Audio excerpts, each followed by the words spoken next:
നിങ്ങളുടെ വീടിന്റെ കിഴക്ക് വശമാണ് നിങ്ങൾക്ക് നഷ്ടപ്പെട്ടു പോയിട്ടുണ്ടെന്നുണ്ടെങ്കിൽ അത് കുറച്ച് ഹെൽത്ത് പ്രോബ്ലംസ് നിങ്ങൾക്ക് ഉണ്ടാക്കും. അതേസമയം നിങ്ങളുടെ വീടിന്റെ വടക്ക് കിഴക്ക് ഭാഗമാണ് നിങ്ങൾക്ക് നഷ്ടപ്പെട്ടു പോയിട്ടുണ്ടെങ്കിലോ ഈ വീട് ഒരു അഭിവൃദ്ധി ഇല്ലാത്ത വീടായി വരാനുള്ള സാധ്യത വളരെ കൂടുതലാണ്. നിങ്ങളുടെ വീട് സ്ക്വയറോ റെക്ടാങ്കിൾ ഷേപ്പിലോ ആണോ എന്നാണ് നോക്കേണ്ടത്.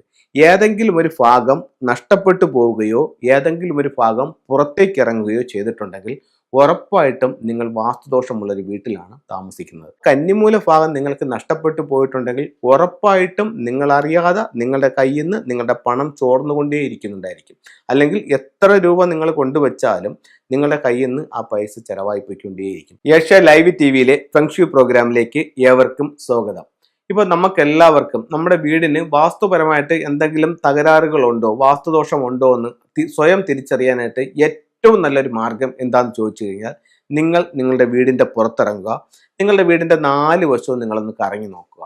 നിങ്ങളുടെ ഇപ്പം എളുപ്പത്തിൽ പറയുകയാണെങ്കിൽ നമ്മുടെ മൊബൈൽ എങ്ങനെയാണോ ഇരിക്കുന്നത് ആ ഒരു ഷേപ്പിലാണോ നമ്മുടെ വീടെന്ന് പറയുക. ഇത് ഒരു മനസ്സിലാവാൻ വേണ്ടി പറഞ്ഞതേ ഉള്ളൂ. അതായത് നിങ്ങളുടെ വീട് സ്ക്വയറോ റെക്ടാങ്കിൾ ഷേപ്പിലോ ആണോ എന്നാണ് നോക്കേണ്ടത്.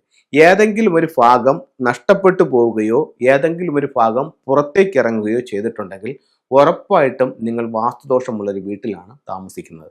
ഈ ദോഷം എത്ര വലുതാണോ എത്ര ചെറുതാണോ എന്നുള്ളത് ആ വീടിൻ്റെ ദിക്കുകളുമായി ബന്ധപ്പെട്ടിട്ട് നിൽക്കുന്നു. ഉദാഹരണത്തിന് നിങ്ങളുടെ വീടിൻ്റെ കിഴക്ക് വശമാണ് നിങ്ങൾക്ക് നഷ്ടപ്പെട്ടു പോയിട്ടുണ്ടെന്നുണ്ടെങ്കിൽ അത് കുറച്ച് ഹെൽത്ത് പ്രോബ്ലംസ് നിങ്ങൾക്ക് ഉണ്ടാക്കും. അതേസമയം നിങ്ങളുടെ വീടിൻ്റെ വടക്ക് കിഴക്ക് ഭാഗമാണ് നിങ്ങൾക്ക് നഷ്ടപ്പെട്ടു പോയിട്ടുണ്ടെങ്കിലോ ഈ വീട് ഒരു അഭിവൃദ്ധി ഇല്ലാത്ത വീടായി വരാനുള്ള സാധ്യത വളരെ കൂടുതലാണ്. 100 വീട്ടിലും ഇത് വരണമെന്ന് നിർബന്ധമില്ല, പക്ഷെ 99 വീടിനും ഇത് സംഭവിച്ചിരിക്കാം. അതുപോലെ തന്നെ നിങ്ങളുടെ വീടിൻ്റെ കന്നിമൂല എന്ന് പറയുന്ന തെക്ക് പടിഞ്ഞാറ് ഭാഗത്ത് എന്തെങ്കിലും ദോഷമുണ്ടോ എന്ന് നോക്കുക. ദോഷമുണ്ടെന്ന് പറഞ്ഞാൽ ഈ ഷേപ്പിൽ എന്തെങ്കിലും വ്യത്യാസം വന്നിട്ടുണ്ടോ എന്ന് നോക്കുക. ആ കന്നിമൂല ഭാഗം നിങ്ങൾക്ക് നഷ്ടപ്പെട്ടു പോയിട്ടുണ്ടെങ്കിൽ ഉറപ്പായിട്ടും നിങ്ങൾ അറിയാതെ നിങ്ങളുടെ കയ്യിൽ നിന്ന് നിങ്ങളുടെ പണം ചോർന്നുകൊണ്ടേ ഇരിക്കുന്നുണ്ടായിരിക്കും. അല്ലെങ്കിൽ എത്ര രൂപ നിങ്ങൾ കൊണ്ടുവച്ചാലും നിങ്ങളുടെ കയ്യിൽ നിന്ന് ആ പൈസ ചെലവായി പോയിക്കൊണ്ടേയിരിക്കും. ഒരുപാട് കാര്യങ്ങളുണ്ട് നമുക്ക്. അതിൽ ഏറ്റവും പ്രധാനപ്പെട്ട ഒന്നാണ് നിങ്ങളുമായിട്ട് ഷെയർ ചെയ്തത്.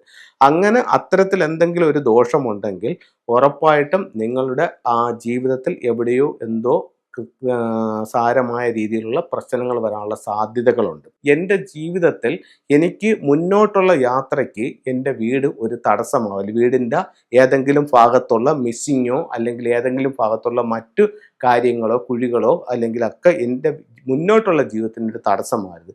അങ്ങനെ തടസ്സമായിട്ടുണ്ടെങ്കിൽ അതിനെന്ത് ചെയ്യാമെന്നുള്ളത് ആണ് എല്ലാ ആൾക്കാരും ഇത് ശ്രദ്ധിക്കുന്നത്. അല്ല എല്ലാവർക്കും എൻ്റെ വീടിൻ്റെ വാസ്തു ശരിയായിക്കൊള്ളണം എന്നുള്ളതല്ല അവരുടെ ആവശ്യം. എൻ്റെ ജീവിതത്തിൽ എനിക്ക് മുന്നോട്ട് പോകാനായിട്ട് എനിക്ക് സാമ്പത്തിക അഭിവൃദ്ധി ഉണ്ടാവണം, എനിക്ക് ആരോഗ്യപരമായിട്ടുള്ള നേട്ടങ്ങൾ ഉണ്ടാവണം, അതുപോലെ തന്നെ വിദ്യാഭ്യാസം നല്ല രീതിയിൽ മുന്നോട്ട് പോകണം, പേരും പ്രശസ്തി ഉണ്ടാവണം, പിന്നെ കുട്ടികളുടെ കലാപരമായിട്ടുള്ള വാസനകൾ മുന്നോട്ട് കൊണ്ടുപോകണം, ഗൃഹനാഥന് അഭിവൃദ്ധി ഉണ്ടാവണം, ഗൃഹനാഥയ്ക്ക് അഭിവൃദ്ധി ഉണ്ടാവണം. അങ്ങനെ ഉള്ള ഓരോ കാര്യങ്ങളും നമുക്ക് കൃത്യമായ രീതിയിൽ മുന്നോട്ട് പോകണം. അതിന് തടസ്സമായി വീടിൻ്റെ നിർമ്മിതിയിലോ അല്ലെങ്കിൽ നമ്മൾ മറ്റ് വീടിൻ്റെ സമീപത്ത് ചെയ്തിട്ടുള്ള മറ്റെന്തെങ്കിലും കാര്യങ്ങൾ, അതായത് സെപ്റ്റിക് ടാങ്കിലോ വേസ്റ്റ് വാട്ടർ ടാങ്കിലോ മതിലിൻ്റെ ഇതിലോ എന്തെങ്കിലും പറ്റിയിട്ടുണ്ടോ അല്ലെങ്കിൽ കിണറിൽ എന്തെങ്കിലും പറ്റിയിട്ടുണ്ടോ ഉണ്ടെങ്കിൽ അതെന്താണ്, എന്താണ് അതിൻ്റെ പരിഹാരം, അതിനെ കറക്റ്റ് ചെയ്ത് മുന്നോട്ട് പോകാനാണ് എല്ലാവരും ആഗ്രഹിക്കുന്നത്. കാരണം അവർക്ക് ഈ സൗഭാഗ്യങ്ങൾ വാസ്തുദോഷം മൂലം നഷ്ടപ്പെട്ടു പോകാൻ പാടില്ല. അപ്പോൾ അതിന് നല്ലൊരു ഫെങ്ഷി കൺസൾട്ടിനെ കാണിക്കുക. അവരുടെ നിർദ്ദേശപ്രകാരം നിങ്ങൾ വീടൊന്ന് കറക്റ്റ് ചെയ്യുക. ഉറപ്പായിട്ടും നിങ്ങളുടെ ജീവിതത്തിൽ ഒരുപാട് നേട്ടങ്ങൾ അതിലൂടെ ഉണ്ടാകുമെന്നുള്ള കാര്യത്തിൽ യാതൊരു സംശയവുമില്ല. നമുക്ക് ഫെങ്ഷുവിലെ ചില ചിത്രങ്ങളിലേക്കും രൂപങ്ങളിലേക്കും പോകാം. ഇത് ഫെങ്ഷുയുടെ സിംബോളിക് ഫെങ്ഷുയുടെ ഭാഗമായിട്ട് നമ്മൾ ചെയ്യുന്നതാണ്. ഇത് ഒരു ശ്രീബുദ്ധന്റെ സ്റ്റാച്ചു ആണ്. ഇപ്പൊ ഇത് നമ്മളുടെ ഇപ്പൊ നമുക്ക് അറിയാം, ഇപ്പൊ കൺസൾട്ടിങ് പോകുന്നതുകൊണ്ട് അറിയാം, ഒരുപാട് വീടുകളിൽ ശ്രീബുദ്ധന്റെ ചിത്രങ്ങളും രൂപങ്ങളും ഒക്കെ വെക്കുന്നുണ്ട്. അത് യഥാസ്ഥലത്ത് വെക്കുകയാണെങ്കിൽ വീട്ടിൽ എപ്പോഴും ഒരു ശാന്തിയും സമാധാനവും തരുമെന്ന് ഫെങ്ഷുയിൽ പറയുന്നു. ഇതിന്റെ പ്ലേസ് എന്ന് പറയുന്നത് ലിവിംഗ് റൂമിന്റെ നോർത്ത് വെസ്റ്റ് ഭാഗത്താണ് നമുക്ക് ഇതിന്റെ ശ്രീബുദ്ധന്റെ സ്റ്റാച്ചു വെക്കാനായിട്ട് ഏറ്റവും നല്ല സ്ഥലം. അതായത് സ്വർഗീയ സൗഭാഗ്യങ്ങൾ ഭൂമിയിലേക്ക് വരുന്നത് ഫെങ്ഷുയിൽ നോർത്ത് വെസ്റ്റിൽ നിന്നാണ് പറയുന്നത്. അപ്പോൾ നോർത്ത് വെസ്റ്റ് ഭാഗത്ത് നമുക്കിത് വെക്കാം. ഒരു ഫീനിക്സ് ബേർഡിന്റെ സ്റ്റാച്ചു ആണ്. നമുക്ക് ചെയ്യുന്ന പ്രവൃത്തിക്ക് പേരും പ്രശസ്തിയും വിജയവും ഒക്കെ ഉണ്ടാവാൻ വേണ്ടിയിട്ട് ഇത് നമ്മുടെ സ്വീകരണ മുറിയുടെയോ ഡൈനിങ് ഹാളിന്റെയോ സൗത്ത് ഡയറക്ഷനിൽ വെക്കാം. അപ്പം ഫെങ്ഷുയിലെ കൂടുതൽ ടൂൾസുകളും വരുന്നത് ദിക്കുകളെ ബേസ് ചെയ്തിട്ടാണ്. അപ്പോൾ അതാത് സ്ഥലങ്ങളിൽ അത് ഇരിക്കുമ്പോഴാണ് അതിൻ്റെ ഒരു ഫുൾ റിസൾട്ട് നമുക്ക് കിട്ടുന്നത്. അതുപോലെ ഇതൊരു അരോനയുടെ സ്റ്റാച്ചു ആണ്. ഇത് നിങ്ങളുടെ ലിവിംഗ് റൂമിന്റെ നോർത്തിൽ വെക്കുന്നത് നിങ്ങൾക്ക് തൊഴിൽപരമായിട്ടുള്ള അഭിവൃദ്ധി തരും. സൗത്ത് ഈസ്റ്റിലാണെങ്കിലോ സാമ്പത്തികമായിട്ടുള്ള നേട്ടങ്ങൾ ഉണ്ടാക്കി തരുമെന്ന് ചൈനീസ് വാസ്തുകലയായ ഫുങ്ഷുയിൽ പറയുന്നു. ഇത് ഫുക്ക്, ലുക്ക്, സാവു എന്ന് പറഞ്ഞ 3 ദിവ്യന്മാരാണ്.